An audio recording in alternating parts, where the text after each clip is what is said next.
the Women's March after Trump's inauguration was the largest single-day demonstration in U.S. political history. Why is that? Well, of course, women didn't like Trump, and there are a lot of women, but also because these kinds of mass mobilizations are much easier to organize now that you have this kind of social media.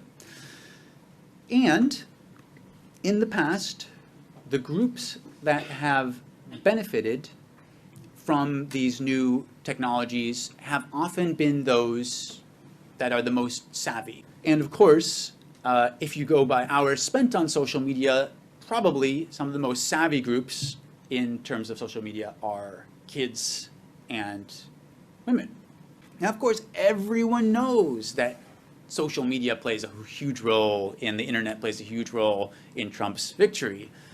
We hear about fake news, we hear about Russian interference, but I guess what I'm trying to say is there's something more fundamental that's going on here, and that is a shift in political power, right? These technologies have a fundamental impact on the distribution of political power. They can give people a voice, social groups a voice, that didn't have a voice.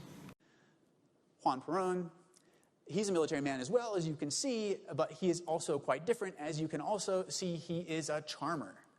His smile, look at that smile, right? His smile is so constant and relentless and charming that his political opponents call him Colonel Colinas, after a very popular brand of Argentine toothpaste. He is a man on the rise, and he's very different from the military man, even though he takes power in a military coup as well. He's very different from the people who came before him. And the reason he's different is he really reaches out to organized labor.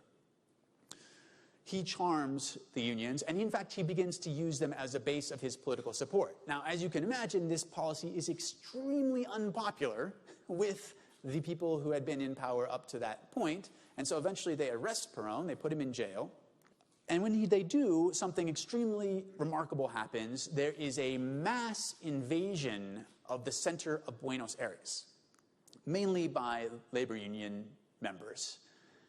Some say close to 1 million people, probably more like 500,000 people, but they come streaming in, and this is kind of a revolutionary moment. And the reason it's so revolutionary, in part, is because Buenos Aires is a really buttoned-up kind of middle-class place. If you walk down certain streets in Buenos Aires, gentlemen must wear jackets. If you're not wearing a jacket, you're kicked out. Okay? So when these people come streaming in, and they're bathing their feet in the fountains, and they're climbing the trees, you know, no one can believe what our middle-class Argentines call them the shirtless ones, descamisados. I think that most of them are wearing shirts, but it's a reference to Victor Hugo, to Les Miserables. So people are absolutely shocked that this has happened. The leaders of Argentina at that point are so terrified they decide they have to let Perón out of jail. Not only that, they decide they have to allow free and fair elections, which they do. Perón wins, not by a lot, but about 52–51% of the vote. He wins. And his government with Eva Perón is totally different than anything that's come before. He's still backing the unions. He's still relying on the unions for his support.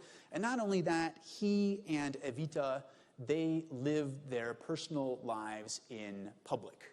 A profile of them in the New Yorker magazine says they are madly, passionately, nationally in love. They conduct love affairs with the people of Argentina with the greatest openness. They're the perfect lovers, kind, considerate, caring in every detail. And indeed, it's true, no detail is too small. Eva Perón, in the famous Eva Perón Foundation, she's there 12 hours a day, receiving visitors from the poor.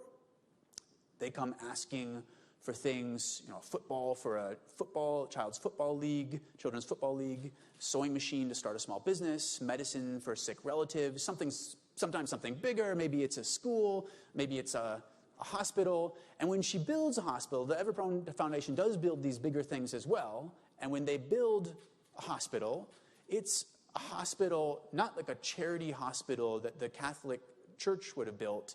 It's a hospital to the standard that the rich in Buenos Aires would use. And it may seem like a waste of money, and in a sense it is a waste of money, but Eva Perón's point is she's not giving away charity, she's giving away dignity. Those of you who have heard me speak before, the Global Technology Distribution Council or one of the other conferences, will know that I was never worried that the Eurozone would come apart. You know, this isn't a bunch of American redneck children playing chicken on a game of tractors, on tractors.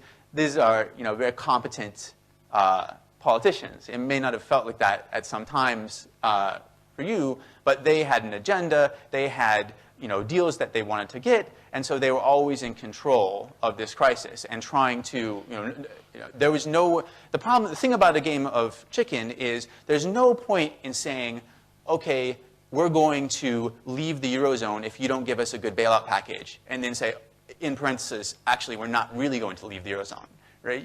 The whole point of a game of brinksmanship, of a brinksmanship strategy, is that you must deliver an effective threat. And so a lot of people were worried, and the markets were worried. This is an indicator of systemic financial stress in the Eurozone. And this indicator was as high as it ever was during the global financial crisis, during the Eurozone crisis. And that's an indicator that's published by the European Central Bank. It basically looks at market volatility. It looks at interbank lending rates. And essentially what was happening as a result of the Eurozone crisis was this was really going up. It wasn't just banks that were panicking. It wasn't just financial markets that were panicking. It was also consumers. They were saving basically every last penny they could make, including in saving in things that just don't make a lot of sense to buy. But if people are not trusting the banks, then where do you put your money?